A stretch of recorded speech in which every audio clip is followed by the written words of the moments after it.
when it comes to motherhood outside of marriage, there has always been an issue in this area, but the issue has been inflated over the last recent years.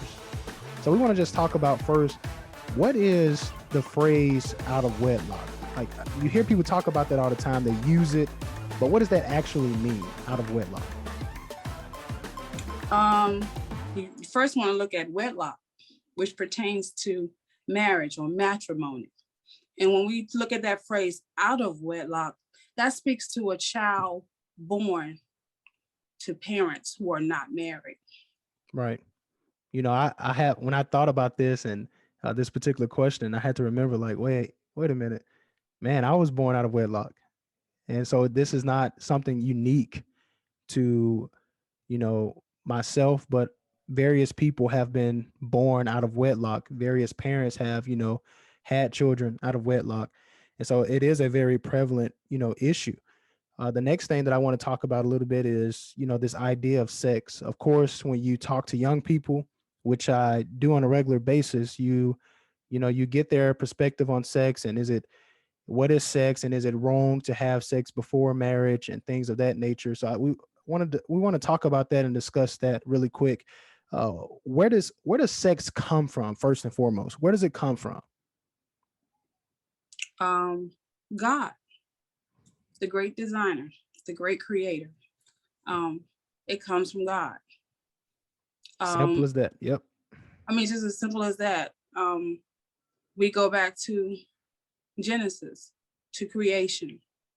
And it's just amazing to go back and look at that, especially along the line of us talking about this.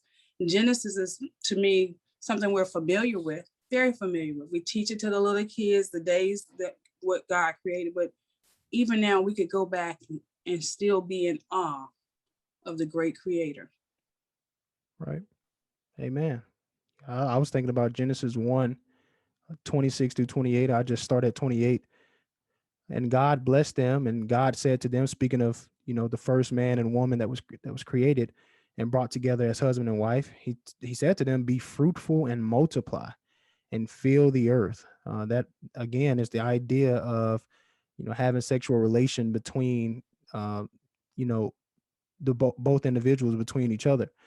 I think also about Genesis chapter 4 and verse 1, when it says that Adam knew his wife and then she bare a son. And, Eve thank God because she had a son, and even her son's name meant that she had born a son of the Lord. And so, yeah, sex comes from God. And so that sort of paves the way for this next question, if you will. So is sex sinful then? Not when it's done the way God intended for it to be. It is not. But unfortunately, many disregard that. Yeah. And I know the topic speaks to, we definitely want to help whoever we can, but we talk about within the body of Christ, where we feel that this, abstinence is taught, but we see that it's not always followed through. I myself was in a denomination, and yet I knew that sex was wrong, but unfortunately did it anyway. Yeah. And I love the clarification that you made as well. It depends on, are you engaging in this act that originated, with God, that was given to us by God? Are you engaging in it according to the way that he has prescribed it to be engaged in? If not, then it is sinful. Hebrews 13:5, the marriage bed is undefiled, right? Mm-hmm. Also think about, you just made a point, people give into sex all the time before marriage. I was one of those individuals. I mean, you sort of, at least people in my generation and maybe even older, they sort of look at it, oh, your parents tell you to not have sex when you're younger, and it's sort of looked at as this traditional value, or this sort of principle that was given to you by your parents, but it doesn't make it wrong. It's just your parents don't want you to get caught up with the baby. So as long Mm, as you don't have a baby, you can have sex, which is, mm, the sort of thinking of this. But no, I mean, as you stated, yeah, sex is sinful when it is done oppositely or opposed to the way that God has prescribed it to be done. And so, what is the purpose of sex? I just mentioned that some people say it's okay to have it when if you're not being caught up with the baby. Some people have sex purposefully to have a baby. Uh, is sex for pleasure to have a baby? I mean, what is the purpose of it? both, both. You talked about Genesis 1. Man was told and woman were told to be fruitful and multiply. Um, Again, you went to Adam knew his wife. She bare him the son. We know that was pleasurable. Um, but you make me think about Ephesians and how the distinction is made between Christ and his bride, the church, and the husband loving his wife as Christ loves the church. Um, Being willing to die for, you know, there's strong feeling, there's that love, that you have for your spouse, for your, the man for his wife. But I mean, because we've been engaged in it, we know that it's wonderful and God intended for it to be that way. But of course, especially with your spouse, with your spouse. Mm-hmm. I I mean, love. I'm sorry. Go ahead. I was gonna say when you consider, because again, I'm in the same predicament as you, not married but engaged in sex. But when you're honest and you think about it, we were doing grown folk things as children Mm-hmm. because it wasn't in my own house that I was engaged in that activity. It's in somebody else's house. Um, it just wasn't freely, always just freely done. You got to make sure, you don't get caught. I remember, compared to my friends, I was late to the game, but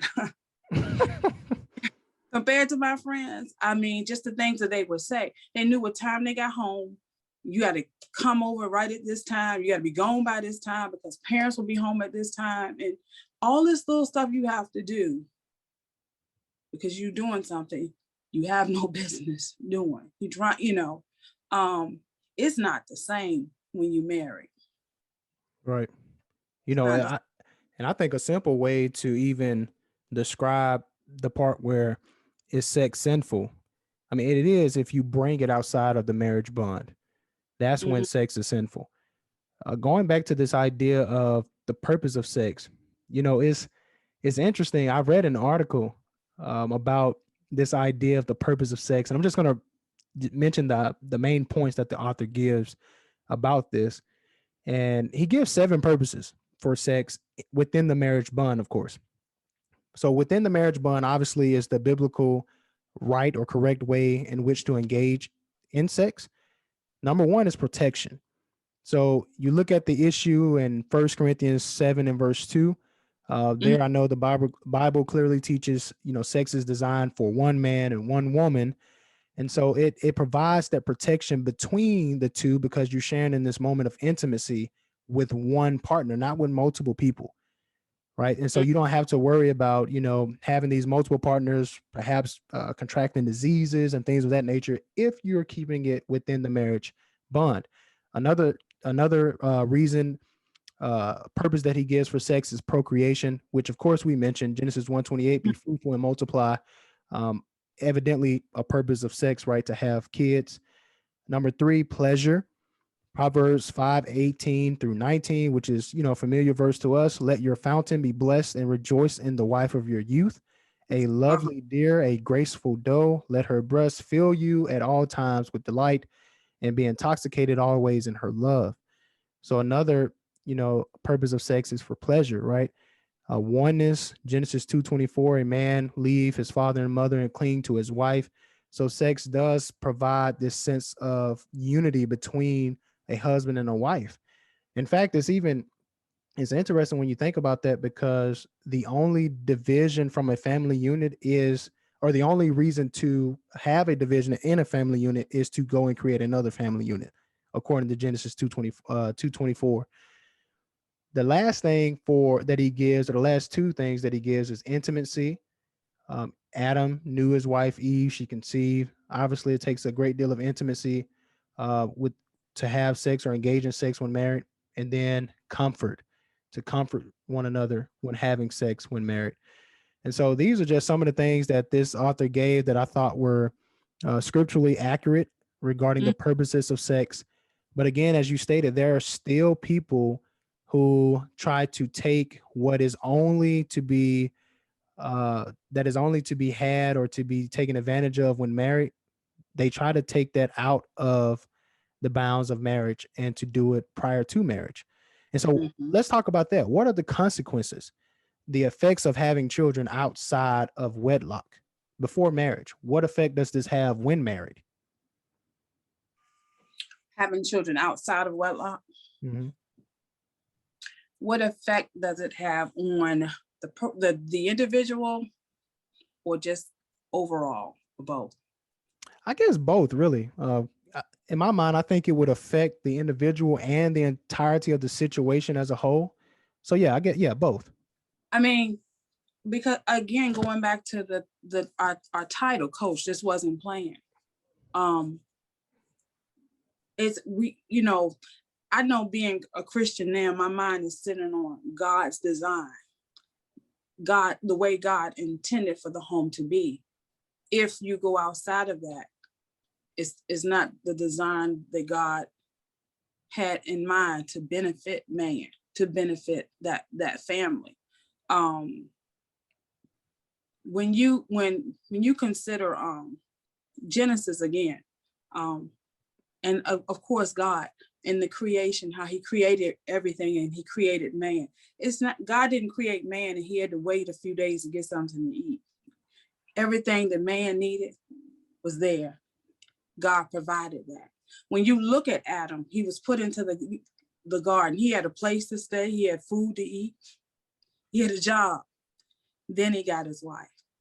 You know, what a great design, what a great plan to have.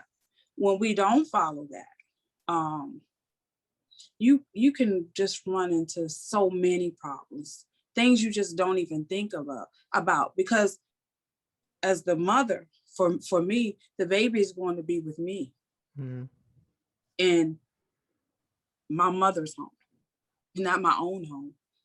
Mhm. And the father comes to see his child, whereas in his own home, he's coming home to his family. You know,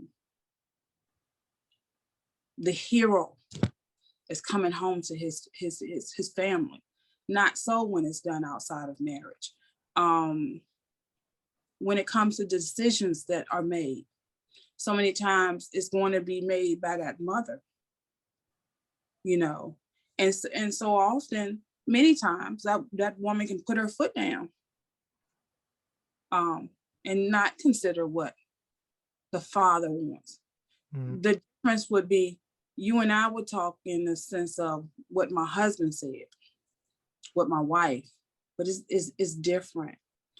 Um, and if those two don't come together, there just be problems as the years unfold.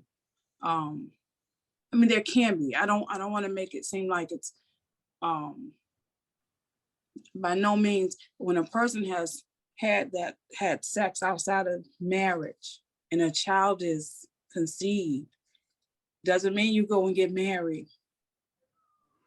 Not You know, necessarily, no. doesn't mean Right. that. But you can just see how that could affect the father fulfilling his role of his child when he's not in that home with that child. Absolutely. Yeah. Yeah, that makes sense. I know a lot of people who have been affected by that. And people who are still being affected by the choice to, have sex prior to marriage, and then babies are a result, and then now those babies are being parented by these individuals who don't have a home of their own, and now they're living with their grandparents or with friends or something of that nature. So definitely can pose challenges. Doesn't mean that those challenges can't be overcome. And overcome. obviously, as you stated before, it doesn't mean that this is a reason for two individuals to get married just because they've had a baby. So the next thing I wanted to get into was this idea of a baby shower. So we've seen this a lot in social media with Christians having they're engaging in sex before marriage, and the female Christians obviously are showing the result of a sin that was engaged in, and now they're having babies, and the congregations are throwing baby showers, or they're promoting or putting up, excuse me, the individuals who got pregnant, they're putting up pictures of their baby shower and videos of them um, uh, being involved in a baby shower. And so we just want to talk about this idea of a baby shower. And before we get into whether it's appropriate or not, let's go back to the origin and purpose of a baby shower. So, what is a baby shower? The definition for it today, it's changed. It has changed over the years. Um, I've seen things now that didn't see then. Mm. Um, but it's regardless of the changes, overall, it's an opportunity where family of the mother to be, friends, um, and not always just the mother to be, but the mother and the father, the baby soon to be born. It's an opportunity for them to come together, to shower them with gifts that the baby will need, um, to celebrate that life that is to be born. Um, Games are played, um, little activities are done. Um, Even gifts sometimes for the mother. Sometimes thoughtful things are given to the father. Um, but it's a time to celebrate that life that is to be born, and even not just necessarily those tangible gifts, but practical advice. This is what you do if the baby should have colic. This is what you do if the baby won't sleep. Um, but to shower them with gifts, to shower them with advice, to anxiously await the arrival of the. Hmm. Well, yeah, it was, even when you think about the origin of a baby shower. I know I looked up a couple articles and other resources that sort of spoke to this particular idea. It can be traced all the way back to Egyptian and Greek civilizations. And so it was a way for, these cultures to practice or to welcome new life into their individual communities. And since they didn't have ultrasounds or any type of way to scan the stomach and find out the sex of the baby, as you stated before, they anxiously awaited and played, what we would call the guessing game, right? Today you have like pink or blue, pink representing the girl, blue representing the boy. And then, but ultimately now someone will, have a copy of the ultrasound and they know the sex of the baby. Well, back then it was entirely a guessing game, right? And so they would just shower the baby with gifts. And I just want to touch that a little bit more deeply. Primarily the baby was showered with gifts, and so the baby received what the baby needed, and they only would throw the shower after the baby was born primarily. So it was never, before the baby was born. In ancient cultures and civilization, the baby would already be born, and they would come and throw a baby shower. And so with the sex already being revealed to them, they would just bring the things that the girl or the boy needed. But it doesn't speak too much to the parents getting anything. In fact, I know in Judo Christian religion and even in that ancient culture, women would often have to quarantine for quite some time after having the baby because it was deemed as unclean to have a baby. And so for them, they weren't even around when the baby shower was, was being thrown. And so I thought that was interesting. And it sort of leads into the next question that I have. I mean, is a baby shower to recognize both parents, one parent, the baby, or all three? Yes, yes, and yes, because that's what you see. Right. Yeah. Um, I've seen where baby showers were held and you didn't see a man, another male, or much less the father, until it was time to load the stuff up in the car, in the car, because it was just all women. Then now we have Jack and Jill baby showers, Mm, which mean the father and his friends are included to able to come as well. Um, Again, most of the gifts I've seen are for the baby. Um, but again, there are some things that are helpful, useful to the parents. right. Um, like maybe, something for the mom to have a nice massage or Yeah. And I mean, Key got a lot of those things too. Now that I'm thinking about it, like when she had her baby shower here, she received a lot of, helpful things, mostly advice, because most of the things, again, were for our son. And so it's almost like, and you're right, today it's almost like each individual sort of gets a gift or some type of recognition, even though it's entitled a baby shower. And so I think what most people are a little bit confused about, and we can pretend that this doesn't happen in the church, but it does. I mean, people in the church engage in premarital sex all the time, and so um, there are times when the result is a baby, and that's obvious. It's obvious then that they were engaging in premarital sex. And so I just want to get into this sort of critical question about the appropriateness of a baby shower. So, is it appropriate for Christians to put on a baby shower for fellow Christians who conceived a baby outside of marriage? um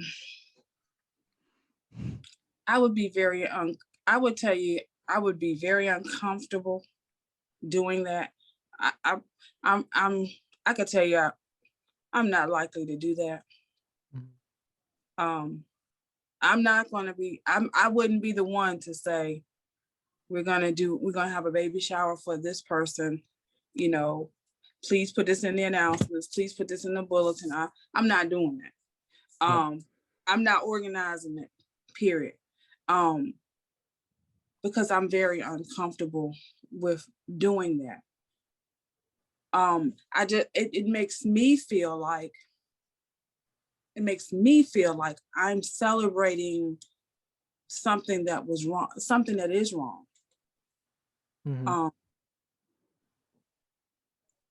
there's a different feel to a husband and a wife, you know, being married and then deciding to have children, and we're waiting for the birth of that child, and we're showering them with gifts, and we're supportive of them for doing what God has said for them to do. It right, just feels different. It is different. Um, I'm not going to do that. right. Um, I mean, even it's even if you look at the Victorian age and ancient and other ancient ages or previous ages prior to ours now, people when they had the baby shower, they had it for the people who were married. I mean, the people were involved in marriage, and obviously, like I told Key, you do what married people do, you get what married people get. And so baby showers were to honor those was to honor the baby primarily, but as a gift, as a result, as a gift of the marriage bond between a mother and the father. And so, I mean, yeah, I agree. I would be uncomfortable to throw a baby shower today because of the promotion that comes with it, because of it being public. I don't necessarily, and I think we're going to get into this. I do think there's a balance that needs to be found in this regard. So like there needs to be a balance between celebrating the entering of a human life without celebrating the sexual sin. Uh, Let me just ask you this: do you think it's possible to have a baby shower without doing that? Maybe privately, without involving everyone else, because again, you don't want it to be this sort of promoting fornication, right? You want it to be a celebrating of this new human life that has now entered the world. What do you think about that? Man, the thoughts that came to my head. um, you really hope that the young lady, even the young man, the man involved, you would really hope that they understand and recognize the sin, what they did that was wrong. You really hope that. And then if they have an understanding, a good grasp of that, you know, maybe posing to them now, do you want this to be celebrated in this fashion, Mm, broadcast in this fashion? Because it comes back to that, you know. So when the baby do, I mean, just questions that just may be a little awkward. Why? right. Because you're not married. Um, I think honestly, some people haven't thought about it. They know what a baby shower is. They've been to them. They have a good time. Somebody's having a baby. They anticipate going to a baby shower. I think some people just really don't look at this couple is married. This Right. couple is, Right. this is a baby shower. This is what you do. This is what we're going to go and support. Now, suppose that the baby that's going to be born to this unwedded mother, she's not married, but she's pregnant, but the father is a married man, and maybe some prominent married man. You think they want to celebrate that then? You know, Probably not. no, no, you know what I mean? They wouldn't. You're not, they don't, I mean, some things will not be overlooked. Right. Um, No, it's I wanted you just mentioned something that actually made me think about at least just being comfortable about it. You can't ignore the scripture in First Corinthians 6:18. mm-hmm, Flee from sexual immorality or flee mm-hmm. from fornication. You just can't ignore that. You can't ignore the list of sins that are given in First Corinthians 6:9. Right. You can't ignore that. I mean, fornication is obviously condemned by God. And so to say, like, if I was to give this illustration, to say if I know of a congregation in sin as a whole sent us a flyer as a congregation, and I put that flyer on our bulletin board outside in the foyer, and then I go and say, well, I'm totally against it. I'm not promoting it at all. I'm not going to tell people to go to it. But you are. I mean, you have posted the flyer in the foyer where those who enter in and exit are able to see that. And so essentially you are promoting it, right? You don't necessarily have to You speak are. in order to be in agreement with someone. In fact, your silence can show that you're in agreement with someone. The fact that you post it, that the fact I don't care, I didn't see who posted. It's posted. It Right. tells me it must be okay. Right. It must be okay. And Because why be up here if it wasn't meant for me to know, to want to participate, mhm, or then it wouldn't be posted. So yes, people would, you would be saying, you are saying that you're okay with it, even if you're not. right. And I just had another thought too. There was a class that I took here at Metro Community College, and it was a criminal justice class, and we were looking up ancient laws and stuff like that in the United States.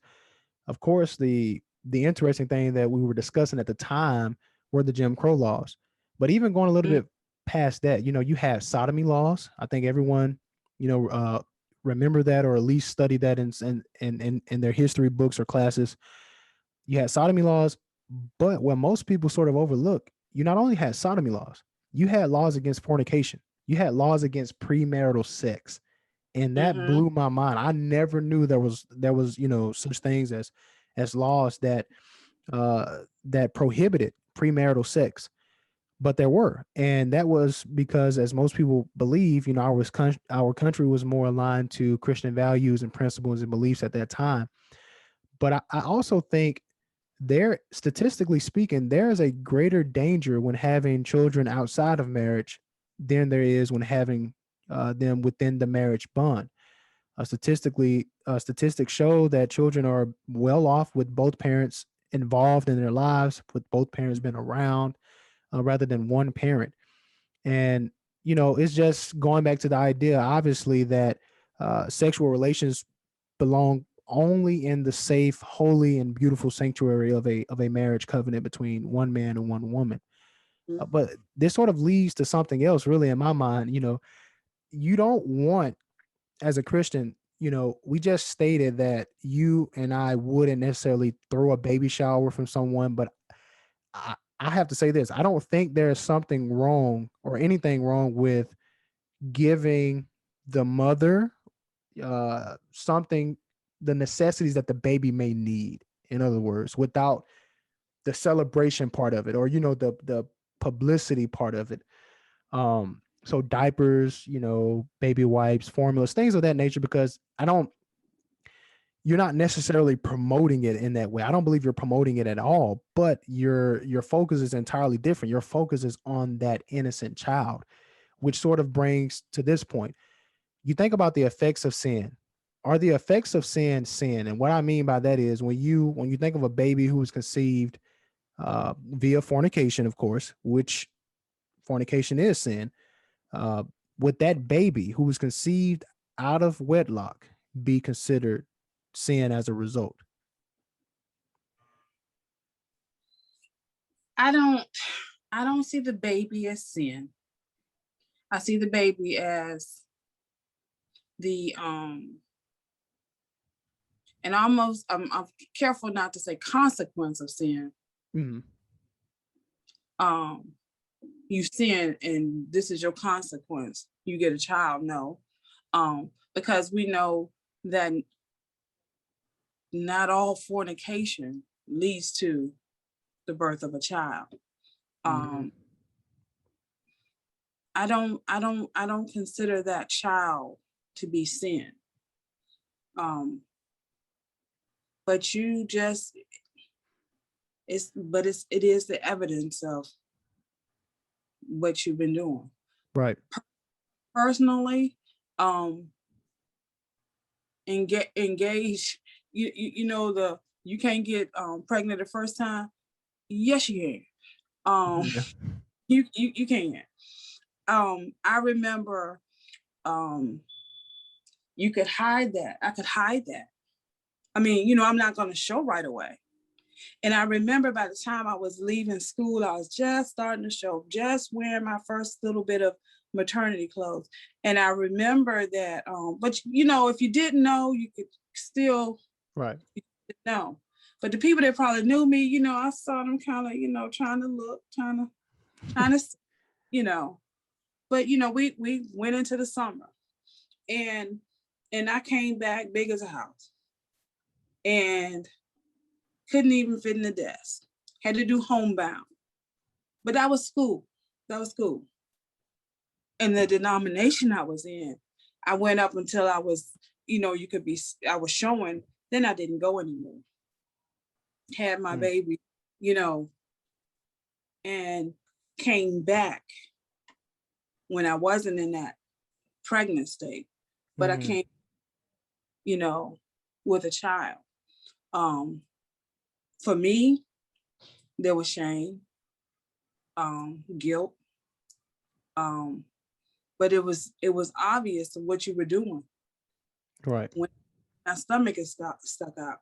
But if I never got pregnant, it's you think no one really knows what's going on. Um, Right. You know, it's and you it's just Go ahead. No, I was going to say you just made me think of something else too. You know, you just said that you did feel a level of shame. I don't I don't think that shame is necessarily a bad thing in this regard because shame should always be attached to sin. And and here's what I mean by that. It provides the benefit for the individual, for any person, to not engage in it because of the shame that's attached to it. If you want to make anything normalized in a society or that was once deemed wrong, well, you first must take away what many call the stigma that's attached to it. You first must make that look normal, right? You have to make that seem okay, and that has obviously been the case in our society. You know, it's okay to shack up. It's okay to be in these relationships with someone and not being married and live with each other and to have all the sex you want. In fact, in high schools up here, they have daycare centers for the teenage moms who have engaged in sex, and obviously their parents are at work, so grandpa, they're still working because they're fairly young themselves, and now their kid's kid has to go to daycare at the same place where he or she is getting their education, and so it's obviously being sort of normalized in society. It's no surprise, and obviously one of my favorite sayings is this: the church is not the culture, but the church is within the culture, and sometimes the culture infiltrates the church, and that is evidently true because you look at certain sites and realize that religious people are some of the primary people getting abortions, and that sort of lead into the next question. Obviously, when we think about having a balance between celebrating a new human life entering this world versus celebrating or promoting fornication or premarital sex, let me ask you this: how does the church, how can we treat someone, a mother who has had a baby out of wedlock? How can we treat her lovingly and compassionately without sort of forcing her towards abortion, which is sort of the, I guess, opposite answer for the problem? Like, how do we do that? How can we treat her with love, compassion without forcing her or pushing her towards abortion? Um, we're going to love that person. We're going to have compassion on that person. Um, Myself, I would understand the predicament that person finds himself in. Why? Because that was my plight. Um, you know, not just tell that young lady that there's light at the end of the tunnel, but there's light in the tunnel as well. Mm, You know, um, and if we're talking about that Christian young lady, you've fallen down. We want to help you get back up. We don't want you to keep on falling down, nor do we want you to make any other mistakes as well. Abortion is not the answer. right. Um, you can do that. You can do it. It's for a young person, a really young person, it causes you to grow up fast. You Mm, know, but you can do it. right. You really can. It again, you're gonna have to go back and figure out a new game plan, Mm, but you can do it. I always knew that I wanted to be a mother, and I always said that my youngest brother was the most beautiful baby I had ever seen in the whole wide world. He was just so beautiful, and yes, my sons know that, and I still say it to this day. mm, But I saw my mother care for him. Um, if he had a need, I saw her meet that need, cry and comfort him. He's hungry, you feed him, you comb his hair. I always knew I wanted to be a mother. Um, and when I became pregnant as a teen, I realized that now it's going to change because what I eat affects the baby going inside of me. The things that I do affects that baby going inside of me. My point is, there's someone else that I have to consider Hmm. and protect and provide for, you know. Um, and what if you don't have the help of the child's father? You have to do it. You can do it. It just made things harder Right. on you to do it.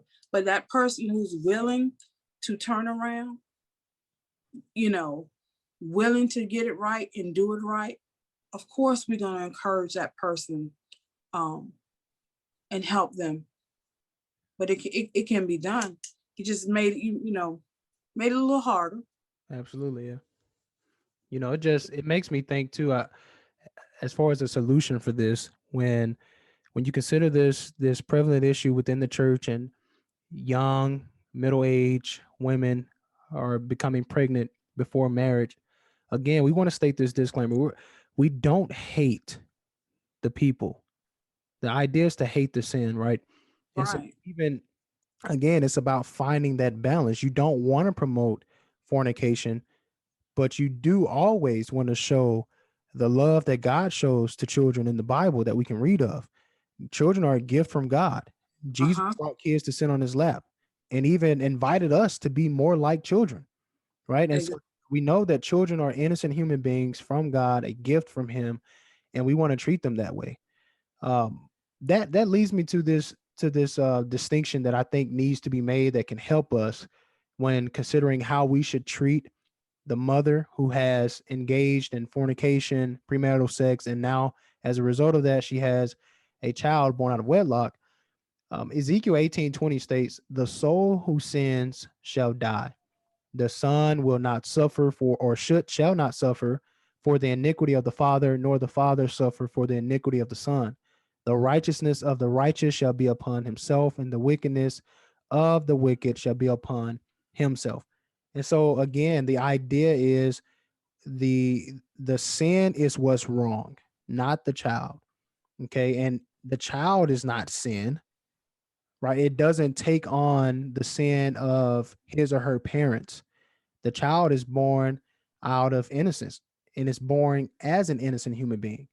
But the sin that was engaged in by the mother and father is theirs, and their fault, or their sin, and their sin alone. So I think if we look at it that way, maybe that can help with the perspective as far as how we should treat a mother who has been born or who has had a child out of wedlock. And another thing to consider as well is sometimes I think the mother receives so much pressure because she's the one that has to show, right? Like the father isn't the one that has to carry around this child. And I mean, if you will, I'm not going to speak, too much of this because I'm a guy. Like, if you will, can you touch on that? How can we be more loving, understanding that, sometimes a lot of pressure is applied to the female only because she is the one who's showing the result of that premarital sex. Oh yeah. I mean, because I don't know, it's different for different folks. Hmm. But some people, that guy really can become absent. Hmm. Um, so you're left alone to figure this thing out. Um, maybe the father of the child wanted you to handle it. Yeah, I don't know how, you know, abortion. do Yeah. want you to do something different. Hmm. um, you know that that's wrong and you can't do that. So, I mean, he could have clearly said, I'm not going to have anything to do with you nor the child. Those things Hmm. happen, you know. Um, but I think the attitude, the disposition of that mother, again, if she recognizes what she's done, but she wants to do that which is right, then I want to try to help her do that which is right. Hmm. And Um, I agree. Yeah. I mean, when I came to the body of Christ, I had 2 children and was not married. Um, but I felt loved and welcome, and I felt, and immediately there was concern for my soul because I was asked, would you like to study the Bible? I absolutely would. Mm-hmm. Um, I absolutely would. I would tell you by the time I had that second child, when I found out I was pregnant, rather, by the time I found out I was pregnant with my second child, um, I really felt like that was a turning point for me. Mm-hmm. I may not have known and understood all of the Bible, but I understood that sex was for a husband and a wife. And Right. I like once I knew I was pregnant, I felt like I was just making Satan happy. Got you again. Mm. Got you again. But I was Mm. also tired of making him happy. I wanted to make God happy. So my prayer became, Lord, show me the way. Mhm. Seen a lot of things, but I want to do what's right. And I want to do it the right, the right way. Um, and there were times when, might have been influenced with, hey, the damage is done. No, no, I'm scared. I don't, I don't want to. That's wrong. That's wrong. you know, but again, I was tired of making Satan happy. I wanted to make God happy. Um, and then I've had a third child. So I've seen the difference between unplanned and planned. The difference. Um, Even when I had my first son, I didn't think about it at the time. Probably just felt some kind of way at the time that I wasn't being treated right. Right. Um, when the nurses come in and have this to say or whatever, they talking to my mom, and then finally the decision is to C-section to take the child. They talking to my mom. Mm-hmm. You know, hey, it's me. It's me. It's me. Right. Yeah, but you know what? Yeah, I'm getting ready to have a child, but you her child. You know what I'm Mhm. saying? I didn't think about that. I guess I thought I was just grown. Yeah, I don't know, you grown now because you pregnant about to have a baby, but I was still my mother's child. Whatever Mhm. they decided to do, they weren't just gonna do because I wanted. They had to ask her, you know. Um, you see you see the difference now.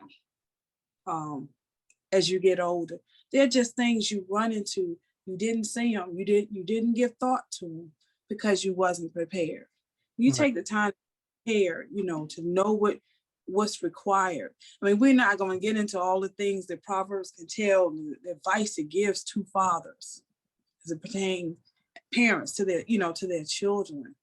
You don't know that. How can you execute that? Right. And Absolutely. It is I don't know, it is a thing that needs to be talked about because it sort of just I don't know, we can it's one of those topics that you can really go on for hours, and unfortunately we are running out of time, but I do have to mention this. We When you read the Bible, I think it's John 4 to be exact, when Jesus mhm, was there talking to the woman at the well, and of course, I mean, he tells her, instructs her on not to go and commit this sin again, right? And she had issues with marrying multiple men, having lovers. Ultimately, Jesus only recognized one, of course, but right, he didn't publicly humiliate her and make her feel that she was worthless. He didn't force her or push her towards suicide. But no, he just instructed her. He corrected her and still showed her love at the same time. I think that the same can be shown towards, I know that the same can be shown towards mothers who have children out of wedlock. Again, it's just finding that balance, finding the balance between discouraging the sin of premarital sex without encouraging the sin of abortion. I think that's the primary goal. Uh, but before we go, I know we haven't touched every point, and it'll be sort of hard to do that. But I hope that what we have discussed so far is helpful to those who listen and to those who may know someone uh, who's pregnant now outside of wedlock and have conceived a child or birthed a child outside of wedlock. maybe this can be helpful to them, and we Absolutely. definitely hope so.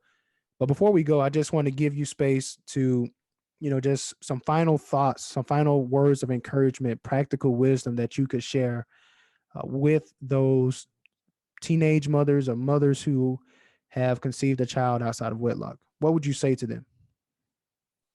Um, all is not lost. Um, all is not lost. You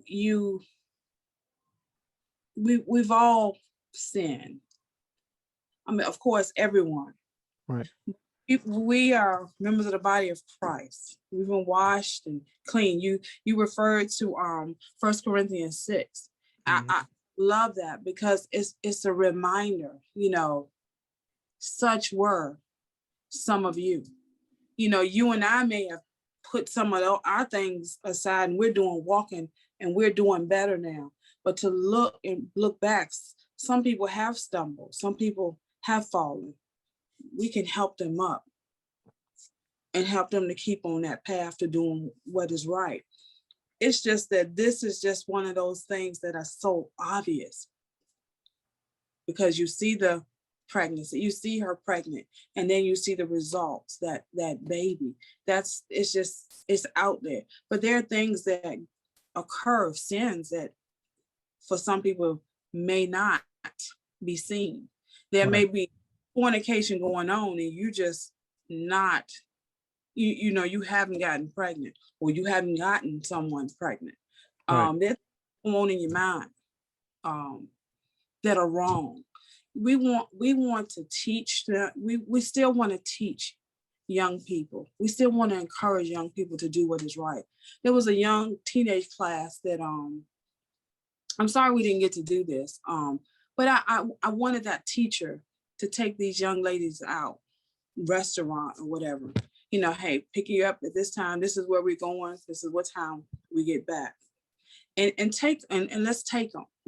Let's treat them. Let's have good conversation. Let's make sure they get home safely. And then let's talk about it when we come to class. You know, you know, we took you to, we took you out, treated you. Did we pressure you to do anything wrong? Did we pressure you to do, something you didn't want to do? Did we get you back home safely? You know, that's how dating in my mind should be.